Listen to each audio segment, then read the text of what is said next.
In the name of God, the Beneficent and Merciful. Assalamu alaikum wa rahmatullahi wa barakatuh. In this video, I want to show you that it is not reasonable to follow the Bible. Now, imagine that you are walking in the street and you suddenly find a book. You open it and it's talking about God and about what people have to do so that God will be pleased with them, and about what God wants us to do and about what God does not want us to do. But the problem is, you do not even know where this book came from. You do not even know who wrote this book. Now, honestly, would you follow it? Well, if you've got a brain, then you definitely won't. So what if I show to you, what if I prove to you that the Bible is really like that? That'll be a disaster. I'll be talking in this video about the Gospel of Matthew. This is the Canadian University of Crandall, which is firmly rooted in the Christian faith. Crandall is operated by the Convention of Atlantic Baptist Churches. So let's go ahead and see what these people with this university has to say about the Gospel of Matthew. Who wrote the Gospel of Matthew? The Gospel of Matthew is anonymous. Well, it starts really well. The book is anonymous. There is no name on it. There is no internal direct evidence for authorship. There is no internal direct proof for authorship.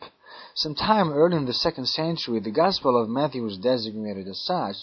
This at least offers prima facie, which means at first sight, evidence that the Apostle Matthew wrote this work. This, as far as internal, indirect evidence is concerned, 3 data should be noted. So, they're telling you that the book is anonymous. There is no direct proof for authorship. There's no name on it. But they're going to try to show you 3 stupid proofs, that the book was written by Matthew, and even you Christians are going to agree with me that these 3 proofs, the 3 of them are stupid. So let's go ahead and give them a chance. Proof number 1, that Matthew was the author of the Gospel of Matthew. Much of the teaching material unique to the Gospel of Matthew is only fully understandable by and of interest to a Jewish readership. What? Is that your proof? That only Jews of that time could understand the God's teachings? You stupid scholar. Matthew 7:17-20. Sayings relating to Jesus' view of the law in relation to the kingdom of heaven. Jesus teaching about the taking of oaths. Jesus teaching about almsgiving. What does all this suggest? See that? What does this suggest? It suggests, it's not even for sure, it's just a suggestion. Christianity is a religion based on suggestions.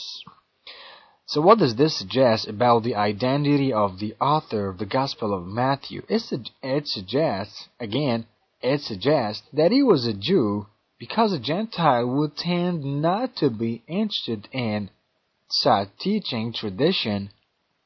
Come on, what makes you think he was a Jew?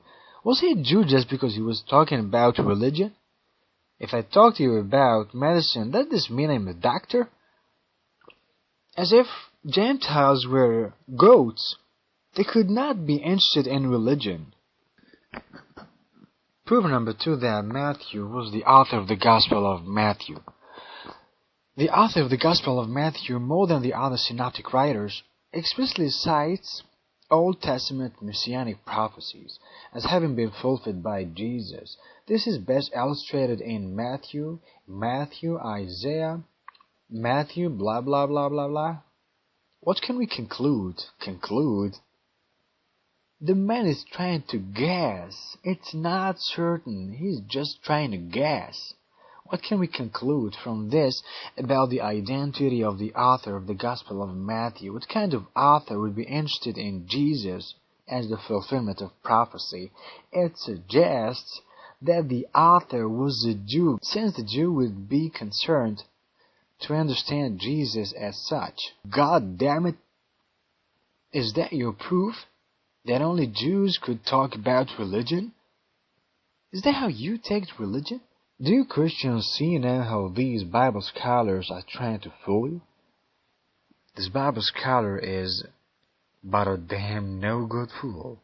And if you believe him, then you're not better than him.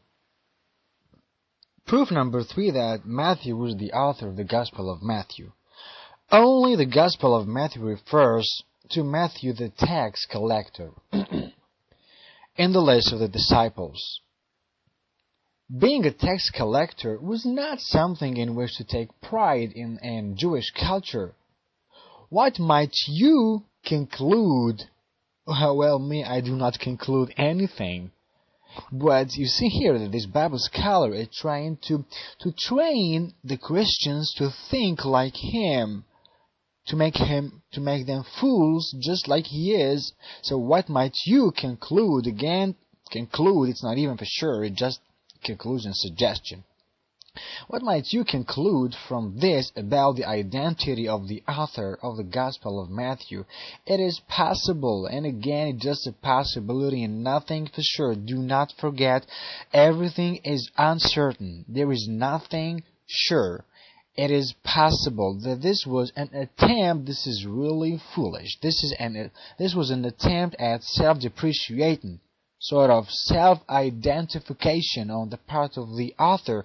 So in other words, Matthew is identifying himself to us. He wants us to know that he was the one who wrote the gospel. By what? By writing his name on it? No, he didn't. But by showing how humble he was. Do you see? Do you see how stupid this Bible scholar is? So Matthew wants us to know that he was the author just by showing how humble he was. It is possible that this was an attempt at self-depreciating, sort of self-identification on the part of the author.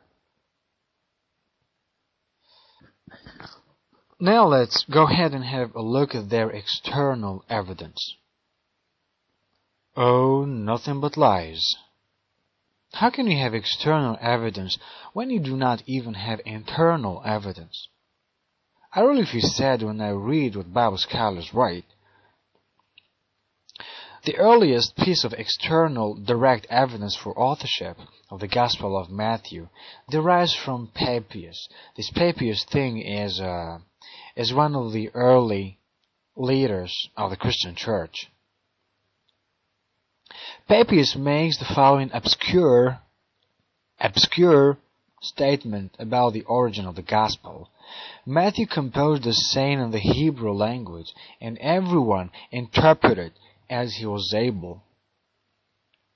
Although at probably best, do not forget, nothing's certain. It's all about suggestions, God damn it. Although it probably best reflects the meanings of Papias' statement, this translation is not certain.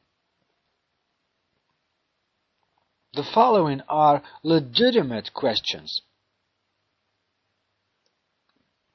Does the verb translated above as composed mean that, or compiled, or arranged? Do not forget, nothing's certain. It's doubtful. It's a doubtful religion. It's a doubtful book. Does the word translated above as sayings, logia, mean that or gospel? It's doubtful. It's uncertain. Does the word translated as interpreted mean that or translated? Well, I'm not saying this. It's not me. It's a Bible scholar who's saying all these things. These other translation possibilities render any interpretation of the meaning of Papias' statement uncertain. Come on, what's wrong with you people? What's wrong with you Bible scholars? You Christians, you shouldn't believe your priests and your pastors. You should investigate Finally, I'm quoting from the New American Bible, and you can find the same commentaries on their website here. They all say the same thing, or even worse. The unknown author, whom we shall continue to call Matthew for the sake of convenience. Did you hear that? Just for the sake of convenience, just because it suits their purposes, just because they want it to be this way. These people are brainless. They can't think, they can't try to find out the truth. They just believe in that because they want Jesus Christ to be the Lord, to be God. They just make the truth. They just make their truth. The unknown author, whom we shall continue to call Matthew for the sake of convenience. Thanks for watching, and please follow with me the next videos about the Bible. السلام عليكم ورحمة الله وبركاته.